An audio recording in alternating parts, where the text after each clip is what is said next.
Welcome, here I've got Xiaomi Mi 9 SE and I'm gonna show you how to turn on and off the camera grid lines at this device. So at first we have to tap on a camera button to open it, and for now we are in the standard photo mode.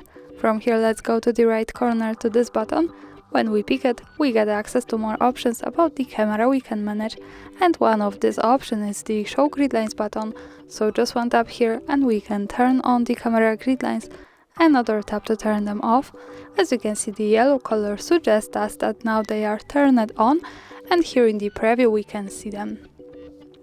These lines are useful, for example, when we want to use the rule of thirds in photography or making experiments with composition. And also remember that the grid lines are not visible at the real picture, so when I take a photo and when I move to the left to this button that follows us straight to the gallery, we can't see them at the picture. So the grid lines are only to help us taking better photos. And of course, when we don't need them, we can tap to the right corner once again to the show grid lines button. And now the grid lines have gone here in the preview. And that's all. Thanks for watching, subscribe our channel and leave the thumbs up.